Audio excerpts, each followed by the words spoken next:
This channel does not promote any violent, harmful, or illegal activities. All content provided by this channel is meant for an educational purpose only.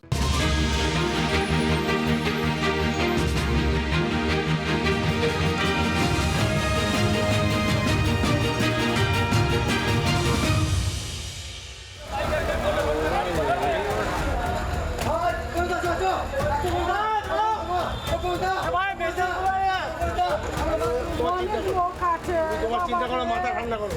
কোন একটা গাড়ি করে পাতা অন্ত হসপিটালে।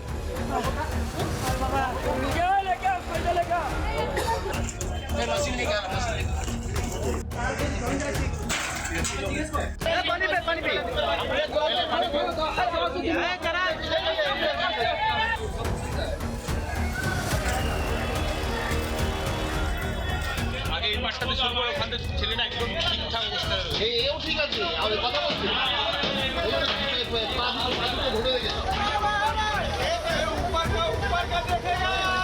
দমকলের কর্মীরা তারা কাজ করছেন, স্থানীয়রাও তারা কাজে হাত লাগিয়েছেন। দাদা কজন আটকে আছে?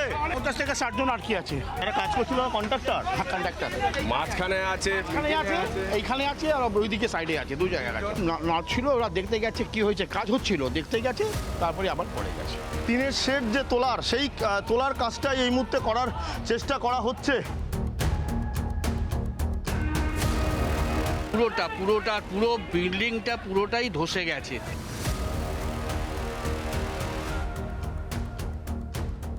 এইখানে কিন্তু অনেকেই চাপা পড়ে আছে এখনো পর্যন্ত।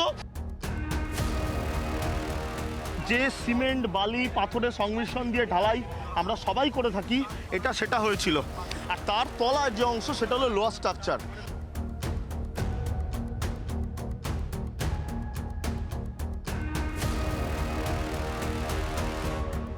আপ্রাণ চেষ্টা করা হচ্ছে, দমকলের কর্মীরা তারা রয়েছেন, যে এই মুহূর্তে কিন্তু একজন ব্যক্তিকে তোলা হয়েছে, প্রায় ট্রমাটাইজ হয়ে রয়েছেন।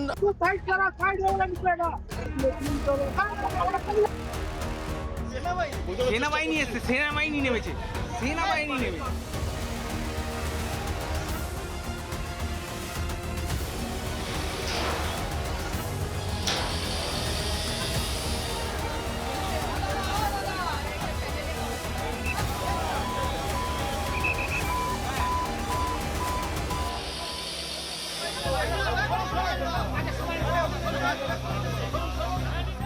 সেই কাজ তারা যাতে হয় এবং তাদের হাতে কিন্তু, প্রত্যেকের হাতে কিন্তু সমস্ত ইনস্ট্রুমেন্ট তারা রয়েছে। ভারতীয় সেনা, এনডিআরএফ, এসডিআরএফ, কলকাতা পুলিশ, দমকল প্রত্যেকে কিন্তু নেমেছে উদ্ধার কাজে। এই ভেতরে যে কাজ চলছে সেই কাজে কিন্তু ভারতীয় সেনা একটা বড় টিম ঢুকছে।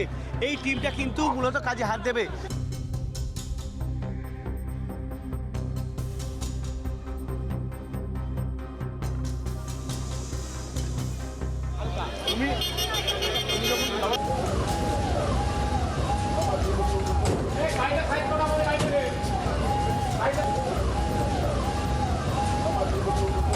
সাত ঘন্টা ধরে উদ্ধার কাজ চলেছে। 7 ঘন্টা সে নিচে আটকে ছিল, তাকে উদ্ধার করা হচ্ছে। নিচেও কেএমসি টিম, এনডিআরএফ এর টিম রয়েছে, সেখানেও স্ট্রেচারের ব্যবস্থা রাখা হয়েছে। সরাসরি সেই স্ট্রেচারে শুয়ে তাকে হাসপাতালে নিয়ে যাওয়া হবে। এই ওই ব্যক্তিকে উদ্ধার করে তাকে অ্যাম্বুলেন্সে নিয়ে যাওয়া হলো, একেবারে অ্যাম্বুলেন্সের ভেতর ঢোকানো হলো। আমার জামাইবাবু সহ 4 জনের কারো ফোনে পাচ্ছি না, সব শুয়ে যাবো।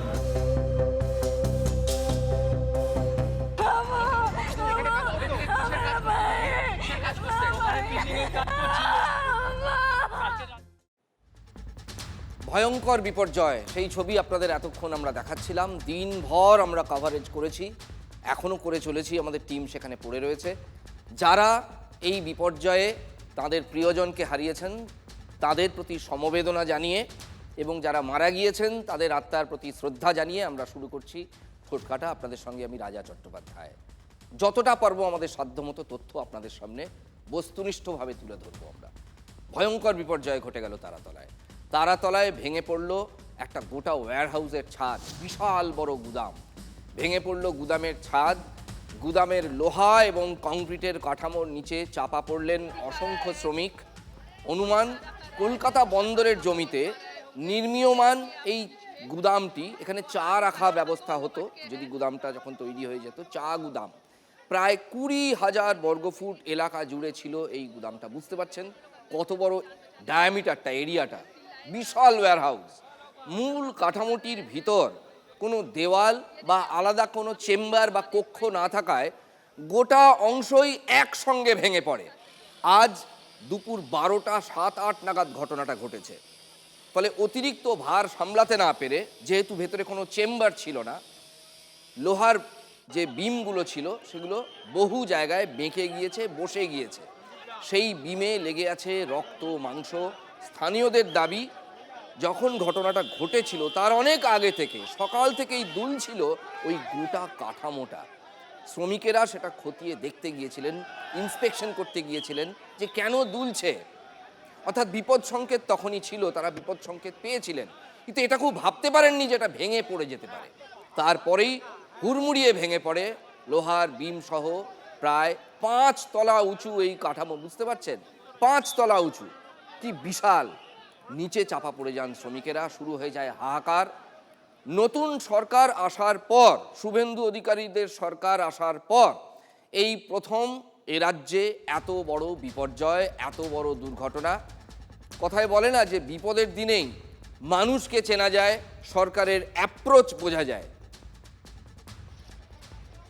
ঘটনাস্থলে প্রায় পড়ে থেকে, একবারে হত্যে দিয়ে পড়ে থেকে উদ্ধার কাজের তদারকি করেছেন তিনজন মন্ত্রী। স্বাস্থ্যমন্ত্রী শারদ দত্ত মুখোপাধ্যায়, পুরমন্ত্রী অগ্নিমিত্রা পাল এবং ক্রীড়ামন্ত্রী ইন্দ্রনীল খাঁ। পুলিশ এবং প্রশাসনের বড় অফিসাররা সবাই ঘটনাস্থলে, সবাই ময়দানে ঝাঁপিয়ে পড়েছেন। ক্রেন, একাধিক ক্রেন এসে গেছে, যত শীঘ্র হাইড্রোলিক ক্রেন যা যা আছে অত্যাধুনিক, যতভাবে আমাদের টেকনোলজি ম্যাক্সিমাম ইউটিলাইজ করে আমাদের ফার্স্ট প্রায়োরিটি এখন মানুষকে আমরা এখান থেকে উদ্ধার করা। আগে সবাই উদ্ধার কাজ হোক, তারপরে আমরা পশ্চিমবঙ্গ রাজ্য সরকারের সর্বোচ্চ এবং সর্বোত্তম ওপরের লেভেলে যে হাসপাতাল, শেঠ শুক্লাল কার্নানি হাসপাতাল, সেখানেই তার চিকিৎসা হবে। সর্বত্র সব রকম পরিকাঠামো আমাদের আছে ওখানে ফুল টিম তৈরি হয়ে গেছে। যারা এই মুহূর্তে ঠোঁটকাটা দেখতে বসেছেন বা TV9 বাংলার স্ক্রিনের দিকে তাকিয়ে আছেন, তাদের জন্য বলি, এখনো পর্যন্ত সরকারি সূত্রে পাওয়া খবরে 5 জন মারা গিয়েছেন ইতিমধ্যেই এই দুর্ঘটনায়, এই বিপর্যয়ে। বিকেলে ঘটনাস্থলে যান খোদ মুখ্যমন্ত্রী, ঘুরে দেখেন গোটা এলাকাটার আনাচ কানাচ এবং যত রকমভাবে তথ্য সংগ্রহ করা সম্ভব সেগুলো তিনি করেছেন। সেখানে উপস্থিত মন্ত্রী এবং পুলিশ অফিসারদের সঙ্গে CM কথা বলেছেন। যারা উদ্ধার কাজ করছেন তাদের কাছ থেকেও পরিস্থিতির কথা জানতে চান। নির্মাণ কাজের দায়িত্বে কারা ছিলেন, কিভাবে ঘটল এই দুর্ঘটনা, সেই খুঁটিনাটি নানা তথ্য জেনে নিয়েছেন সরকারের প্রধান। একদম NDRF, army, state disaster, police, fire, KMC all together working very good.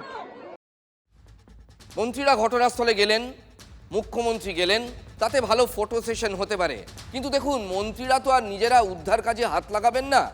এখানেই একটা এক্সাম্পল ক্রিয়েট করলো নতুন সরকার। এখানেই আগের সরকারকে ছাপিয়ে গেল শুভেন্দু অধিকারীর সরকার। দ্রুত ডাকা হলো সেনাবাহিনী, জাতীয় বিপর্যয় মোকাবিলা বাহিনীকে, সঙ্গে CRPF, রাজ্যের বাহিনী, পুলিশ, দমকল, পুরসভা, যত রকমের এজেন্সিকে এখানে ডিপ্লয় করা সম্ভব সরকার একেবারে গোড়া থেকেই সমস্ত এজেন্সিকে ডিপ্লয় করে দিয়েছে, নামিয়ে দিয়েছে ময়দানে। এবং সেনার, ফোর্ট উইলিয়ামের যারা শীর্ষকর্তা তারা পর্যন্ত দাঁড়িয়ে থেকে তদারকি করছেন উদ্ধার কাজে।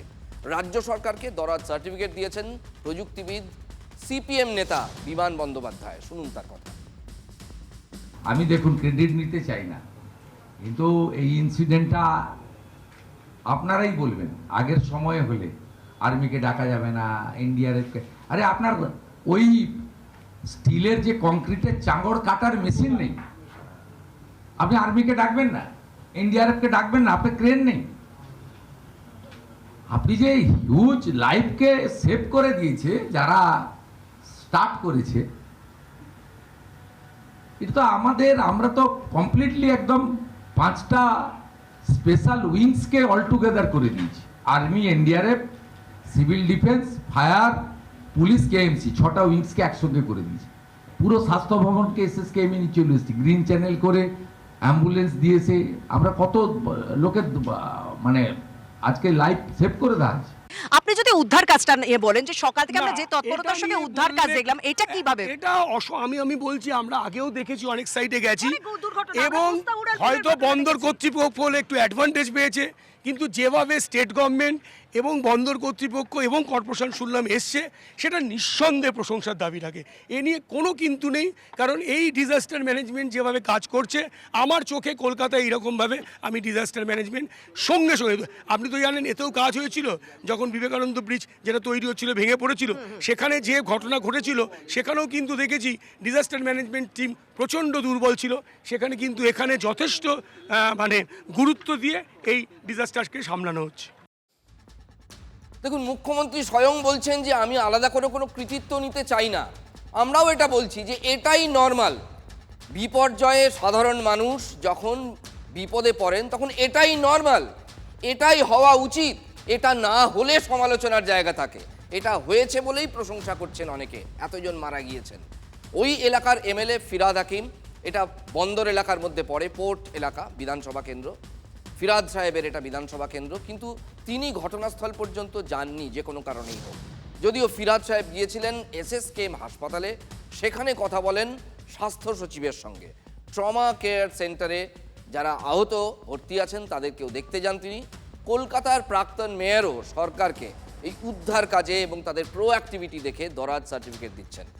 ভেতর থেকে একের পর এক শ্রমিককে জীবন্ত অবস্থায় উদ্ধার করে নিয়ে যাওয়া এটা বুঝিয়ে দিচ্ছে যে আগের সরকারের মতো টালবাহানা না করে সরকার, মানে এখন যে সরকার, সেই সরকার খুব প্রোঅ্যাক্টিভিটি দেখিয়ে দ্রুত সেনা, এনডিআরএফ সহ পুরো ছটি এজেন্সিকে বা বাহিনীকে নামিয়ে দিয়েছে।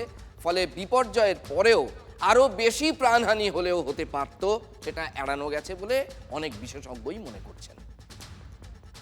পোর্টকে আমি জানি না, যতদূর আমি শুনেছি যে ওরা টেন্ডার করে জায়গা দেয়, সেই জায়গায় বিল্ডিং হয়। মানে কারা এখন এক একটা শেড হয়, কারা করে, তো আমার তো কাজকর্ম ছেড়ে দিয়ে ওই শেডের কে করছে আমার পক্ষে জানা সম্ভব না। এগুলো প্ল্যান কি স্যাংশন হয় পুরসভা থেকে? পৌরসভা থেকে তারাতলা অনেকগুলো দেখছি গোডাউন হচ্ছে, তারাতলা রোডে অফিস হচ্ছে, এগুলো আমার জানার কথা না, বা আমাকে কেউ জানায় না। উদ্ধার কার্যটা খুব ভালো হচ্ছে, এটা গভর্নমেন্ট খুব ভালো কাজ করছে। ছাড়া হবে না কাউকে, you be sure about it. মাননীয় মুখ্যমন্ত্রী এই বিষয়ে স্ট্রিক্ট অ্যাকশন নেবেন। বেসরকারিকরণ করলে যা হয় তারই পরিণতি। যদি পোর্ট তার জায়গা প্রাইভেট কাউকে দিয়ে দেয় আর তার কোনো তদারকি না থাকে, যা ইচ্ছা তাই করো, তার পরিণতি এটাই হবে। এটাও তাই হয়েছে। আমি আশা করব নবনির্বাচিত রাজ্য সরকারের কাছে যে এই যে বিপর্যয় হয়েছে, ক্ষতিপূরণের ব্যবস্থা তাদের করা হোক।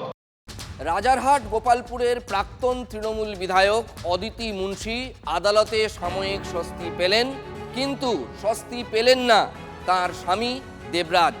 দেবরাজের বরং বিপদ বাড়ল। শিশু সন্তান থাকায় অদিতির আগাম জামিনের আবেদনে সাড়া দিয়েছে কলকাতা হাইকোর্ট, কিন্তু দেবরাজের আগাম জামিনের আবেদন খারিজ করে দিল কলকাতা হাইকোর্ট। ফলে দেবরাজের বিরুদ্ধে কড়া পদক্ষেপ করতে কোনো বাধা রইল না পুলিশের। দেবরাজ অদিতির নামে হিসেব বহির্ভূত 100 কোটি টাকার সম্পত্তি থাকার অভিযোগ, ডিসপ্রপোর্শনেট অ্যাসেট কেস, আয়ের সঙ্গে সঙ্গতিহীন সম্পত্তি। ভোটের আগে এটাই অভিযোগ, ভোটের আগে বিপুল সম্পত্তি হাত বদলের অভিযোগও রয়েছে দেবরাজ অদিতির বিরুদ্ধে।